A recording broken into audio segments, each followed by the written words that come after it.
Hi, I'm Wes Wilson with BocaFirst, and what I'm presenting today is the results of our analysis of the Boca infrastructure for cycling and pedestrians in two ways. One is disconnectedness and safety.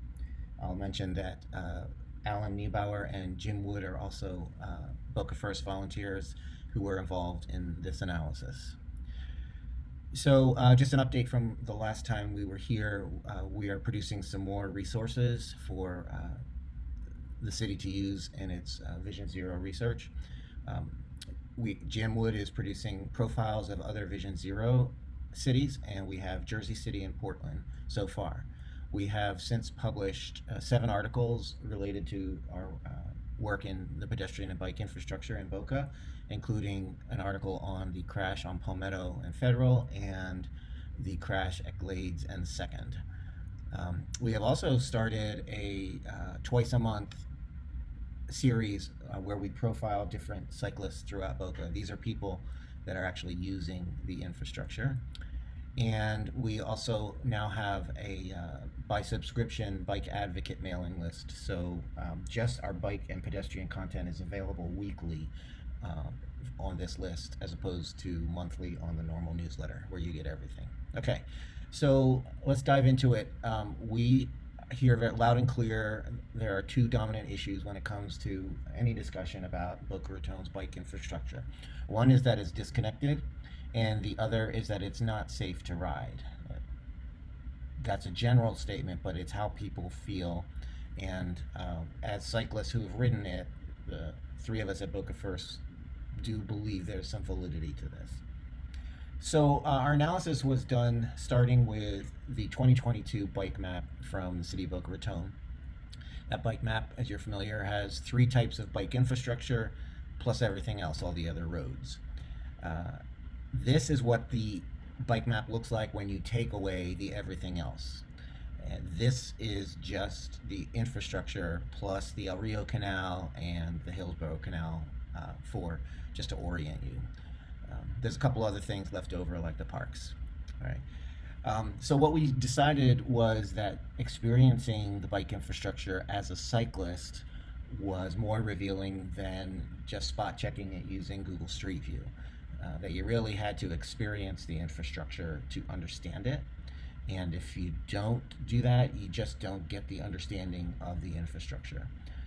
I filmed all of my rides, and this map shows the parts of the infrastructure I was unable to ride and film. This, however, shows what I was able to ride and film. All of the films that I've produced so far are available on the BocaFirst detailed bike map. So to look at gaps, where are the gaps? I took that isolated view of the infrastructure and then just put a very dim, semi-transparent version of the original map overlaid. And this showed me where there's streets and things, but it showed me where our bike infrastructure stops and resumes.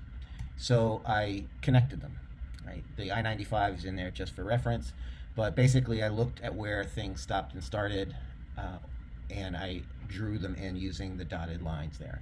I will note that I viewed the Patch Reef Trail and the El Rio Trail as stopping when they could and should continue going, and so I'm showing Patch Reef Trail in there and El Rio Trail south of Glades down to Palmetto, where it then connects with the Palmetto Trail. So if you just isolate the gaps, this is what it looks like, and you can look at each one and start to assess its importance for transportation or for safety. And so this is a list of all those gaps shown with the rest of the infrastructure. The next question that we ask, well, how does the gaps affect safety? Does it correlate to crash statistics? So using the 2022 FAU report that had a heat map with incidents plotted, I mapped the gaps onto their heat map. And here we can see there's 2 types of correlation.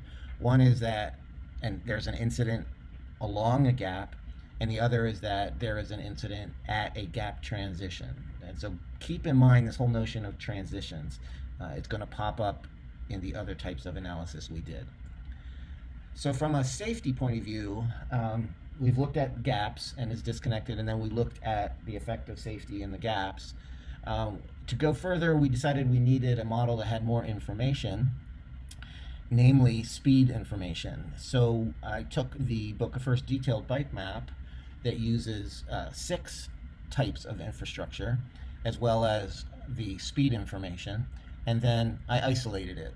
So this is the infrastructure from our more detailed map that shows start, stop, and speed, as well as whether it's on-road or not on-road infrastructure. So a sidewalk is not on the road, right? A trail is a protected thing, or something that's separated as opposed to a co-joined sidewalk. Anyway, our thesis was that you can't just look at speed and you can't just look at type, but if you look at both, we thought that would be revealing. And so the next question is, well, what is safe in terms of speed? And what I found was pretty much everyone who studied this shows a large jump over 30 miles an hour, that the risk of death over 30 miles an hour jumps up significantly to 50%. And so I used that observation and said, okay, let's put a stake in the ground and say safe infrastructure has a speed of 30 miles an hour or less when the infrastructure is on the road. And so that now, if I use that definition, this is our quote-unquote safe infrastructure. It's the infrastructure that's not on the road, or it's on the road, but the speed is 30 miles an hour or less. This then becomes our unsafe infrastructure. This is the rest of the bike map. That's safe, that's unsafe. Here is the crash data. So I have this dim so you can see the 2 layers at the same time, but what I see when I look at this is how there seems to correlate a lot of crashes on the unsafe infrastructure. Not 100%, but there are a lot of crashes on the unsafe infrastructure. In particular, the downtown corridor has a lot of incidences correlated to unsafe infrastructure, because that's basically the infrastructure we have downtown.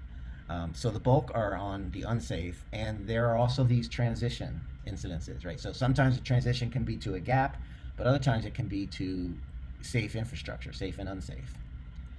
So then I looked at the safe infrastructure. How does the crash data correlate to the safe infrastructure? And so here we see, these wide open areas that we don't have safe infrastructure on, with incidences and hotspots in the heat map. But there are also a couple of other things here that are on the safe infrastructure. And so with A1A, Jim Wood always reminds me that on A1A you have to consider the miles ridden when you look at crash data.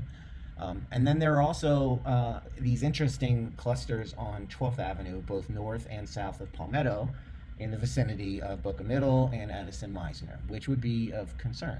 12th Avenue is this major way for people in the residences to cycle to FAU and to Boca High.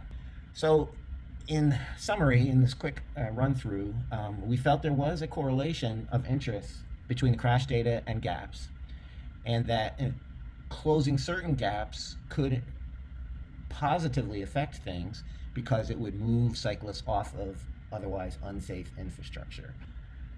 Then on the unsafe infrastructure, as we've defined it, we feel there is a correlation to crash data in a couple areas, but mostly it's the downtown, which hold that thought. That's really the big story, we think. The unsafe and non-existent infrastructure that is east of the El Rio is really dangerous. That's where the crashes are. That's what the crash data says. And that's kind of upside down with what you want, right? Downtown is where you have the most to gain by having cycling, right? It will give you the most benefit in terms of congestion and mobility, but it's also the most dangerous. So the area where we would benefit the most by people cycling is the most dangerous. Therefore, we won't get cycling. So it looks like it's a build it and they will come situation, that if you want to lower the crash rate, you can also simultaneously increase the benefit of cycling to Boca Raton and the surrounding areas by making the downtown safe for cycling. Right? So it's a 2-for-1, and the more cars you take off the road because people are cycling downtown, the less congestion you have for the folks coming in from outside of downtown who have to drive. So that's that. The next thing we're going to research is the correlation of the infrastructure to zoning areas and whether we have the right kind of infrastructure in the right places.